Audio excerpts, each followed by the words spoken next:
Hey! Man, there's a major thunderstorm going on outside, which is really, really strange for December. I had to go over a list and take the simplicity of everything and boil it down. These are the big questions that have been asked by the greatest minds throughout history.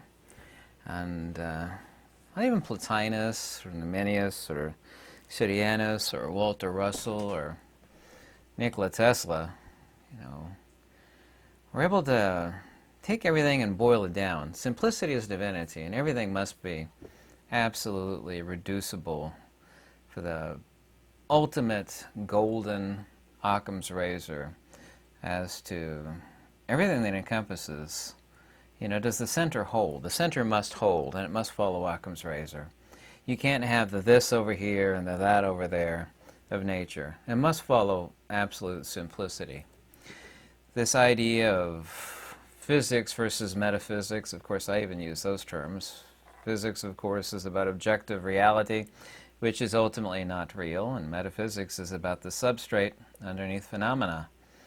A lot of people, unfortunately, are materialists and atomists and nihilists and atheists, and those are all referencing to the same thing. They don't believe it unless they can put it underneath a microscope and hold it in your hand, and by that definition you just throw it right back in their face, because that's one of the most ignorant things to believe. But I mean, the world is generally, by and large, extremely ignorant. It's like, well, you don't love your mother or your children or your wife. It's like, well, that's crazy, of course I do. It's like, well, show it to me, unless you could put it on a petri dish and stick it underneath the microscope, I don't believe you. It's like, well, it's just the hypocrisy of the flat-brained people. As one person called them, flat-brained people, is quite extraordinary. The big questions are, and there's some of them here, and I'd like to go over about 10 of them in short order. And it's kind of hard to reduce these things that simple. Everybody asks about free will, and free will is only potential, not actual. And you either have a reactive will or a proactive will. It's kind of like chess. If I do this, then that happens. When that happens, then I'll react this way. And the outcome will be bad, undeniably so. And a lot of people don't think that way. They have the minds like our four-legged creatures. It's if you anger a dog or some sort of rabid animal, I mean, it will, without thinking, by pure nervous impulse, it will turn around and it will bite you. It won't really take anything into consideration 99% of the time. Most human beings, unfortunately, are like that. And this is also, too, the reason why so much of humanity, wow, listen to that rain outside, so much of humanity is behind bars. They don't take things into consideration and don't think ahead. What is potential is not actual. Free will and simplicity is no different than an acorn versus an oak tree. Both of them are genetically identical, but you certainly can't get any lumber out of an acorn. Absolutely 100% genetically identical. I was actually talking about this endless times in countless different videos about the fact that there's $300 to $400 of gold in this rock. This is a $40 rock. Like, well, there is, but I mean, there's processing and time and effort to actually extract that gold from this host rock. So what is potential is not actual. Even though it be there, it is unactualized. Gold is never purified, and neither is the soul. Yet we use the word soul purification, or the phrase soul purification, same way we talk about gold purification. But what is potential is not actual. And everything, of course, is about concentration or self-similarity. You might buy 100 acres of land up in gold-rich Alaska, and there might be $500 million of gold on that 100 acres that you buy, but you're still as broke, actually you're more broke from buying the land as you were, before owning the land. It's there, but it requires actualization. Actualization is self-similarity. Self-similarity is, of course, removing one thing from another. So, to ask whether human beings have free will is a non sequitur and rather an irrelevant question that no wise mind would ask. It's like, well, do you have free will or don't you? Like, I don't know. That's my question to you. And it's not sophistry to say that in response. It's like, well, I don't know. I don't know you at all. I don't know if you have free will or not. I have no idea whether you're actualized or not regarding free will. So questions of free will completely irrelevant and non sequitur questions that belie the fact that whether someone has wisdom or not. And this, of course, is once again potentiality versus actuality. 100% of the world essentially is also too extremely confused regarding religions, and I don't care what anybody believes. I'm never interested in making somebody change what they believe in. I mean, wisdom is its own reward. Anybody, by the way, that tries to bring somebody into something, this sort of collectivity, and ignorance always does that, and belief systems are always like that, always, is that you feel more empowered, and you are, to a certain extent, not want to get into discussion of that, by bringing more people into it. I mean, wisdom has its own reward. I mean, you gain no benefit by, converting somebody to something else. So far as creationistic or belief systems as one antinomy, and that's all people think exists, is either two sides of the coin. You either got a belief system over here, some form of creationism. Over here, you have three things that are exactly one and the same thing: materialism, atomism, and atheism. And of course, the atheists love to pick on the believers, which is very unfortunate. They'll point out the splinter in somebody else's eye, but they can't acknowledge the gigantic logs, not log, but logs, in their own eye. They love to wag their finger at God, but they themselves will posit the ultimate substrate as energy. It's like, okay, where'd the energy come from? You've actually just supplanted the word God with energy, which is fine. I'll let you do that. But then you engage in this circular fallacy, collection of fallacies, like a dog chasing its tail, when you start talking about, nihil ex nihilo. That's the way to actually destroy a materialist. It's like, from naught comes naught. All of a sudden, you have infinite beauty and complexity. We'll grant you matter, which we shouldn't grant you, because they can never tell you where energy came from or where matter came from. And these are two, of course, inseparable things that are one thing, matter and energy, just like light and matter is one and the same thing. But they'll tell you something way more ridiculous than anything in any belief system, and that is, like, if you stick 1,000 typewriters and 1,000 monkeys in a room and lock it, and give it a few billion years to cook, where you got monkeys hammering on typewriters, randomly, flinging poo and hammering on typewriters with their fists. Like, you give it enough time, according to these people, and this is what they posit, that you will eventually end up with, like, an Encyclopedia Britannica and or Encyclopedia Galactica, or like a 10-volume set of Shakespearean literature. And you know as well as I do, 1,000 typewriters and 1,000 monkeys, even if you gave it a billion years, it would never happen. It's a complete impossibility, but that's what these people posit. So you got one side here and the other side over here, and that's all people acknowledge, which is very unfortunate. And the big answer to that big question, of course people only think there's those two things, is what's right in the middle there. That would be the silver of the coinage. I wish this was pure silver, but it's not. That is what makes up the antinomies. And this is no different than a polarity of belief systems. Over here we have creationism. Over here we have atheism, materialism, and nihilism. It's like, well, that's true, but those are polar opposites relative to the plane of inertia of beliefs, which is the substrate of the point of rest or ultimate reality. And this is where we land at the feet of monistic metaphysics via the Pythagoreans and the Platonists and the Neoplatonists, which is all one and the same thing. Say Pythagorean, say Platonist, say Neoplatonist is a ridiculous thing that we all say, including me, but they're all one and the exact same thing. No different than Indian Advaita Vedanta, no different than the original Upanishads, no different than the original Nikayas before the sectarianism came along. Reconciliation of light and matter is something people have been trying to do for thousands of years. They know ultimately the simplicity of natura naturans, or Mother Nature, or Prakriti. It goes by many different names. You could just say ultimate nature or Mother Nature. I don't really care what human beings say, but the reconciliation of light and matter. I made a prediction many years ago, and of course it came completely true, and I said that they would find out that super high energy light, way above that of gamma radiation, because gamma radiation is just super high energy light. And by the way, I'm going to point out this fact. The reason why gamma radiation is the most dangerous radiation is because it breaks down our genetic structure. It's really damaging.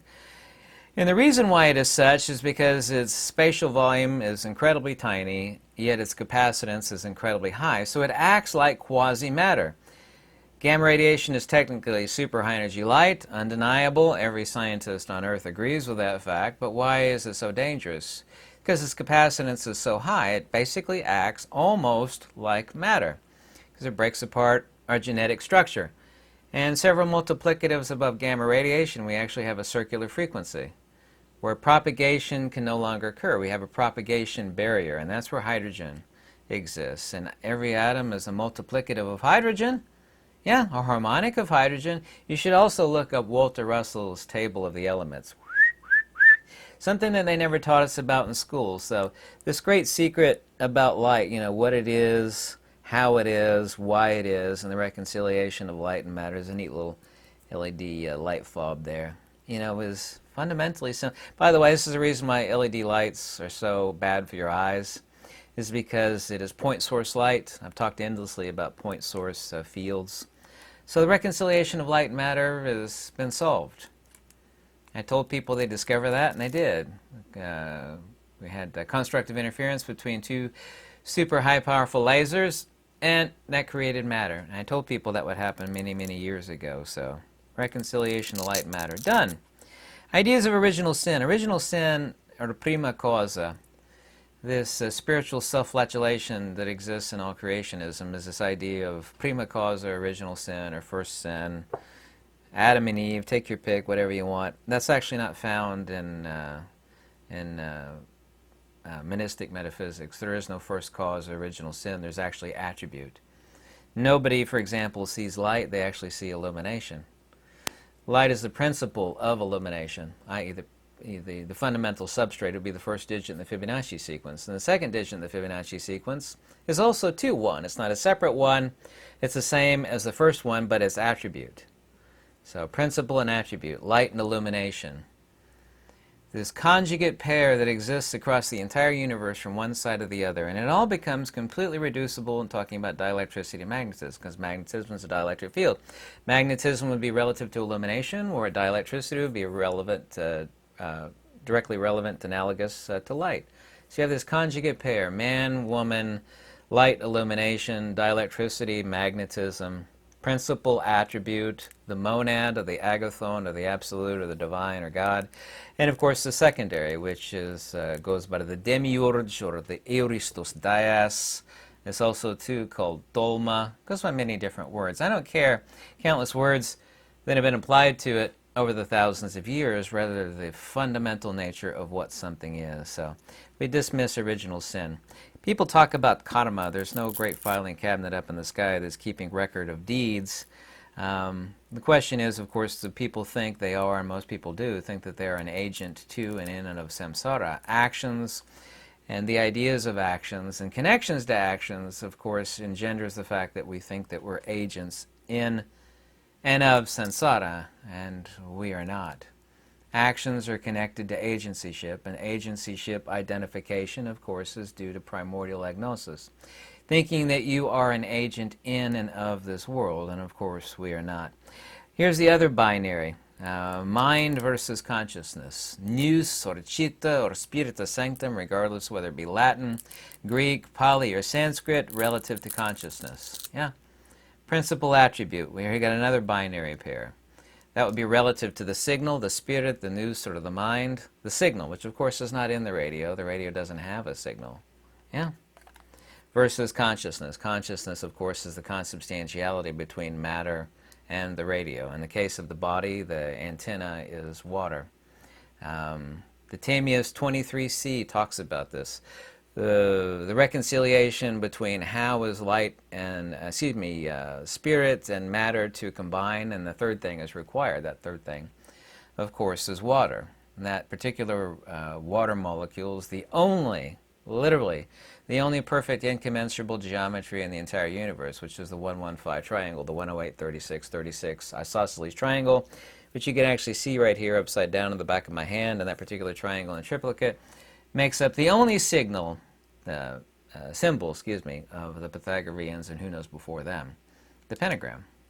Yeah, before the New Agers hijacked it, before the whole, black clothing and black, for these people hijacked it because it's identified with that now, unfortunately, but that's not where it came from. That's the symbol of incommensurability and absolute perfection and harmony and beauty in nature. People talk about, of course, the golden ratio, the golden section, but they can't tell you what it is. It's just the ratio and proportionality of the one to its mirage in multiplicative. The multiplicative of one in perfection must be absolute beauty, and it is. That which is absolute beauty in nature, right? The golden ratio, 1.618, but 1.618 relative to what? Relative to 1, because phi is to 1. Phi, of course, is 1.618. Phi is to 1 as 1 is to phi. In other words, the multiplicative manifestation of, and I talked about this last night in the live stream. It's kind of funny. And people talk about somebody or something being beautiful. People are attached to beauty. Every creature on earth is attached and in love with beauty. But you see beauty in matter, and then people identify matter with beauty, and that's completely ridiculous. And I gave a really crazy analogy, which is 100% accurate. If you took a gigantic, and I hear rhinoceros poo is like enormous, like sometimes like 4 feet tall, like a gigantic steaming pile of rhinoceros poo, or any kind of poo, right? And you actually press it together in the mold, some super, super beautiful mold, right? Like a Greek supermaster of sculpture, like the Venus de Milo, something along that line. Beautiful beyond compare, absolute beauty. You take the rhino poo and you press it into that mold, right? And it comes out and you dry it out and then you kiln fire it, like a piece of pottery. And you glaze it and then you paint it and then you fire that again. And everybody on this earth would look at the masterpiece, that's been fired and dried and with its glaze and everything. Oh my God, look at that. That's just absolutely beautiful. It's like, you know what that is? No, but I'll pay you $1 million for it. It was sculpted by the ancient master so-and-so. Just take your pick. The finest sculptor who ever walked the earth. Yeah. Well, that's a kiln fire and hunk of rhinoceros poo. So people identify the poo with the beauty. But the beauty is the logos and the proportionality and the ratios of that casting. There is no beauty in matter. Sure there is, like the most beautiful person, the most beautiful whatever it is. Beautiful. No, that's the logos and the ratio and proportionality in which it's cast. That's a gigantic lump of rhinoceros poo. And you try to squeeze that into people's minds and actually define what beauty is, and there is no matter in beauty. Sure there is beauty in matter. No, there isn't. There's no ultimate beauty in the constituent parts of the kiln-fired rhino poo. Anyway, take that on too far. So, the other question people ask, and it's a big question, but it shouldn't be a big question because it's false identification. People identify with the psychophysical thing they see in the mirror and they say, well, what happens when you die? It's like, what makes you think you are that which dies? Because what dies is the conglomeration and the handshake between spirit and matter. Isn't that the case? To think you are that which dies is as stupid as the sentient signal, which of course the signal in the radio is not sentient, and there is no signal in the radio. Then when the breakup of this radio occurs, or the battery gives out, or you smash the radio, to identify that and say, what makes you think you are that which dies? Because you're bemoaning yourself, and this is the identification phenomenology, the ultimate question which must necessitatively be divinely simple.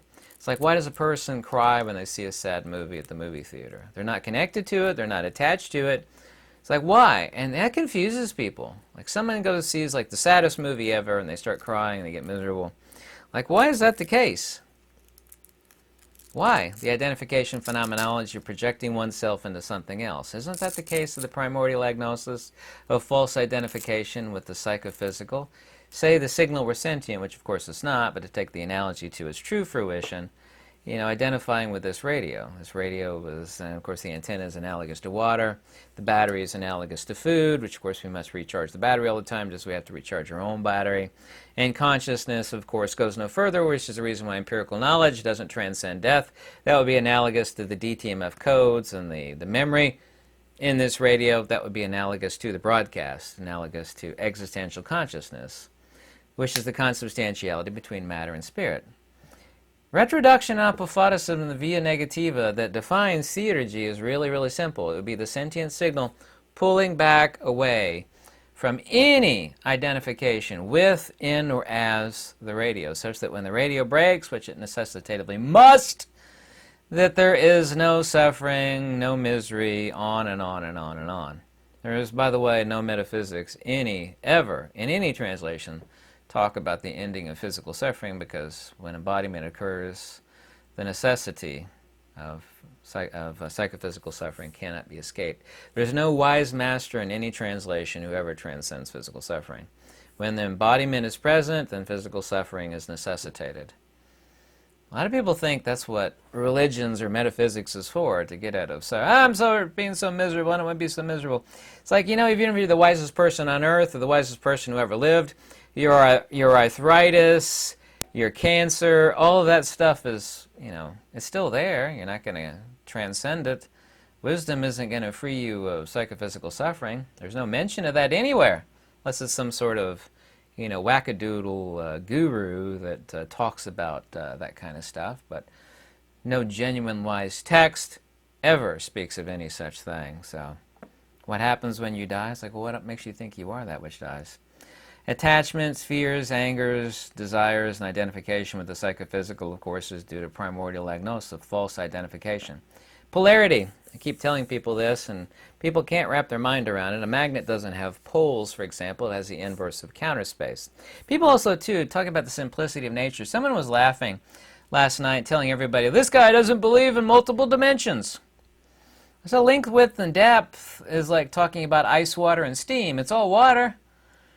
There is only one dimension in the whole universe, and the other dimension is anti-dimensional. Just think about that for a second. If you superficially think that's crazy, the more you think about it, the more you'll realize I'm 100% correct. Length, width, and depth are not multiple dimensions. There's only one dimension in this universe. That's the dimension of mass and magnitude. Take your pick, whichever one. The other dimension is counterspatial. Magnetism is the dimension of force and motion. The expansive dimension of centrifugal inflation, loss of energy or inertia, manifests as that three-dimensional force vector. The other dimension is not a dimension at all. It is literally the vector of acceleration towards counterspace. The plane of inertia, which you could see underneath the ferrocell, which you could see under magnetic viewing film. That makes Mother Nature really, really simple. She really is that muddy feet, hairy armpit, hippie chick with dreadlocks.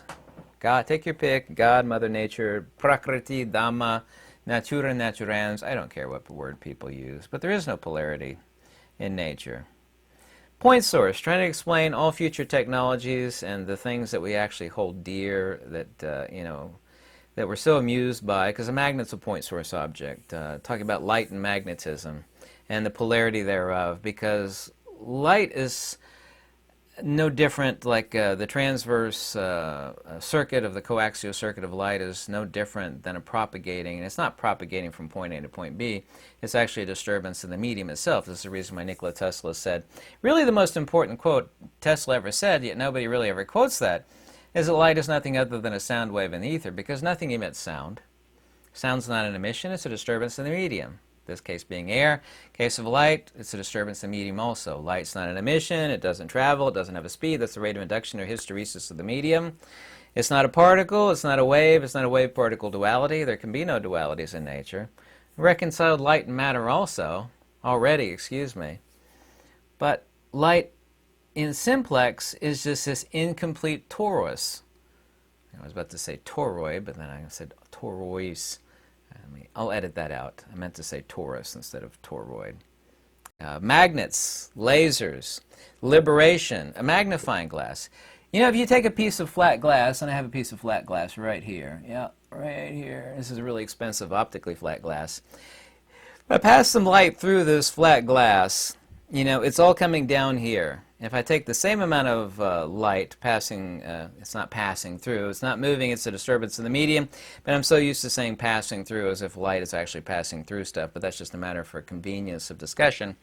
And I actually melt this glass and I get a convex curvature of refraction on either side, and I'm able to draw the exact same amount of light from this side to a pinpoint, point of focus, a point source. I'm able to burn through anything. If you actually have a large enough magnifying glass, you could burn through platinum, iridium, steel, tungsten. You get a large enough Fresnel, you can burn right through tungsten, which has a really, really, really high melting point. It's all about point source. Liberation, magnets, lasers is about making something self-similar. Isn't the case when you actually focus something to a point, you're making it self-dissimilar from its scattering amongst other things, just like the extraction of the gold from this host rock? Same thing with the actualization of an acorn into an oak tree. Both of them are genetically identical, but I'm pretty sure you got to take an acorn and apply water to it and stick it in the dirt and feed it and give it sunlight for 20, 30, 40, 50 years. Depends on how big you want the oak tree to be. And then you can get lumber out of it. Potentiality versus actuality. Really, really simple.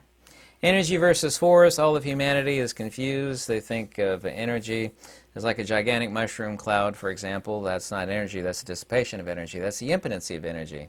Anything with mass and magnitude and volume, of course, partakes of the loss of energy or inertia. Energy, true energy, is always rest. Magnetism, denotatively, is force. It is centrifugal. Anything that is rest towards the plane of inertia, this would be the plane of inertia analogous to the field geometry right here. Don't take the analogy too far because the sand is pouring from one side to the other. But this is the hyperboloid. This is specifically the geometry of counterspace. This, once again, we get back to dimensionality. If the actual sands were flying from right here in the center, centrifugally outwards, that would of course be the dimension, the dimension, the only dimension actually, the dimensionality of length, width, and depth and volume. Of course, torus is a volume. And the inverse of a torus, or a negative image of a torus, is a hyperboloid. That's the conjugate geometry of the whole universe, the torus and the hyperboloid, respectively centrifugal divergence and centripetal convergence. Magnet doesn't have poles. It actually has the inverse of counterspace.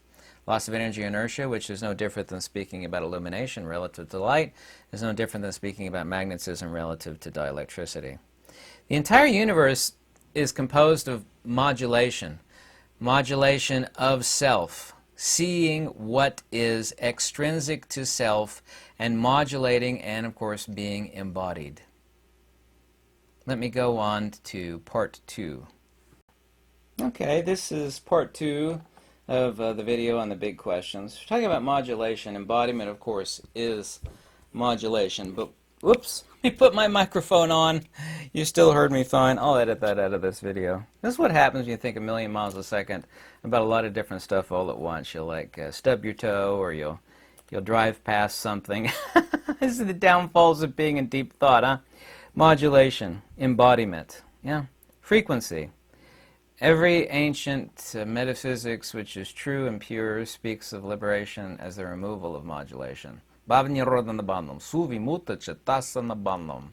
Yoga chitta vritti niroda, vritti, perturbation, modulation. Bhava, becoming, modulation. But becoming due to what? Due to primordial agnosis and the false identification of oneself as other. Seeing self and what is not self, which is, by the way, the most repeated passage in the huge corpus of the Nikayas, the Digha Nikaya, Majjhima Nikaya, Anguttara Nikaya, Samyutta Nikaya, and the Kudaka Nikaya. Embodiment, modulation. Isn't modulation frequency and volume? So wouldn't it be the case that liberation would be demodulation? But demodulation of what? Demodulation from false identification. Projection, attachments, desires, fear, anger, hatred, rejection. The inverse of that, of course, is assent. To be modulated is to be trapped.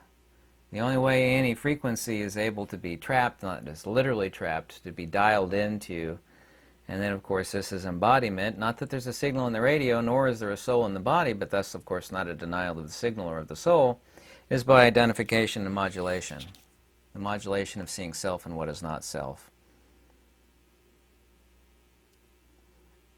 Field unification, the nature of the universe, the reconciliation of light and matter, the conjugate geometry of the entire universe, which is magnetism and dielectricity, the circuit of light, the reconciliation of light and matter, attachments, fears, what polarity truly is.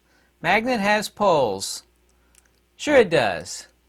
If that were the case, you could slice a magnet in half and you'd have like the North Pole over here and the South Pole over here, which of course is 100% impossible.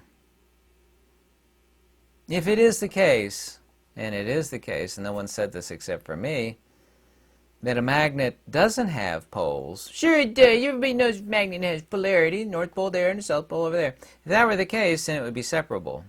You could, bisect it and have one pole over here and one pole over there.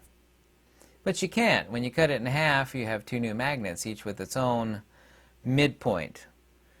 Therefore, polarity does not exist. We're talking about the point source three-dimensional force vector that defines magnetism. Because now that you've sliced the magnet in half, you have two new magnets, just half the size of what they were before. Is that not the case? 100% is the case. This means that there's only one dimension. The only reason why anything has dimensionality in the universe is due to magnetism, and magnetism only. So when someone was in live, I don't care who laughs at me, it's fine. I love a good challenge too, not that that's a hard challenge for me. The guy was in live stream said, this guy doesn't believe in multiple dimensions, the 4 dimensions. What dimensions are you talking about? Time is only a measure, and a measure is not a thing. Quantum and time are no different from each other. Both of them are standard, agreed upon measure. Space has no properties. Nikola Tesla said that over and over and over again, ad nauseum. So we eliminated out space, we eliminated out time. We only have one dimension, and that's the dimension of dimensionality, i.e. force and volume. We can say mass and magnitude, and we're talking about mass, we're referring to matter. But the only reason why any atom has volume at all is due to magnetism, because every atom is just a magnetodielectric dynamo. And all atoms are multiplicatives of hydrogen, and all hydrogen is super high energy light. And all light is a coaxial incomplete torus, only typified and distinguished due to frequency. And yet when you reach critical frequency, you have circular frequency where propagation no longer is allowed to occur. When that happens, you have hydrogen. Every branch of science says that a free neutron becomes a proton spontaneously. That being the case, this means there's only one particle. Nikola Tesla and Charles Proteus Steinmetz said there's no such thing as an electron. The principle of electron, of course, exists, which he accurately said J.J. Thomson did, 1 unit of dielectric induction. So only have one fundamental particle, not multiple particles. That makes Mother Nature really, really simple. Field unification becomes also really simple. Magnetism is the dielectric field. That's 100% undeniable. I'll debate anybody on this earth about that and destroy them in the debate. Magnetism is the dielectric field. That's like saying ice is the field of water when it gets cold. There is ice. There is water. Like, no. Ice and water are the same thing. This is what happens to water when it gets cold. This is what happens to dielectricity when it loses some of its energy. It manifests as a three-dimensional force vector. It extrapolates out the toroidal geometry that we conventionally call as humans magnetism. So, magnetism, dielectricity, yeah. Ice and water, yeah. Electricity is the hybrid of dielectricity and magnetism. Phi times psi equals Q in Planck of electrification. So explaining what gravity is, I was about to get to gravity. Explaining what electricity is extremely simple. Gravity is an antifield also, just as the vector towards inertia and acceleration is anti-dimensional. Every vector in this universe that is conventionally called gravity is anti-dimensional. That's 100% undeniable. If we threw a ball up in the air and when it reached its apex from the dissipation of energy and it started to fall back in again, would you call that an anti-throw? Of course we wouldn't. That's stupid. It's the curvilinear vector of the dissipation of energy and the return. This is why all vectors in the universe are curvilinear. There's no straight lines in Mother Nature. This means that gravity is not a field at all, rather an anti-field. An anti-field of what? The dissipation of space. If you look underneath the supercell at two magnets under acceleration, which is not magnetic attraction because there's no such thing as magnetic attraction, you'll actually see, and this is a distinction with a difference, Everybody thinks that just take two objects. It could be multiple objects. Two objects in space are accelerating towards one another. Well, that's gravity. They're accelerating towards one another. No, they're not. They're accelerating towards the lowest no pressure point between both. And that is a distinction with a huge difference. This is the reason why every branch of science, and this is not my opinion, you can go look it up, they will tell you, we really have no idea what gravity is. We don't know how it works instantaneously action at a distance. We don't know what it is. Well, the hairy armpit chick that is Mother Nature will tell you flat out simple. Gravity is an anti-field. It's a dissipation of the force vector in the curvilinear termination at the lowest pressure point towards counter space. We can say counter space. You know, when people talk about electricity, if you're an electrician, we talk about grounding. Like, don't ground yourself out, you'll get electrocuted. You can grab a hold of like birds can. Birds can sit on a million volt AC current. Not that there's a million volts in AC power lines. As long as they're not grounded out, haven't completed the circuit, then they're fine. Once you reach ground, then the energy drains. You know that the word, the electrical term ground is nothing other than a fancy word for counter space. We could say counter space, we could say ground. Take your pick. I couldn't care less about words. I've never cared about words. I know many languages. You think I care about words, but I don't. I care about fundamental understanding. That's what human beings should care about, because wisdom is its own reward, and when you actually see things clearly, the absolute base simplicity that belies every aspect of nature from every corner is no more complicated than a post-it note. There is no polarity. There is no such thing as magnetic attraction. This idea that gravity is an autonomous field modality that needs to be unified with the other fields is poppycock and ridiculous nonsense. It's like trying to unify ice and water. Well, that's stupid. Ice is water. It's exactly right. Why are you trying to unify ice and water? Slightly crude analogy, but pretty accurate. So, these are some of the very, very big questions that are all ultimately unified. There's a few books you could read that give you hints and insights into this, but none of them will tell you flat out these things. Not Walter Russell, not Plotinus, not the Periphysian, not the Divina Proportione.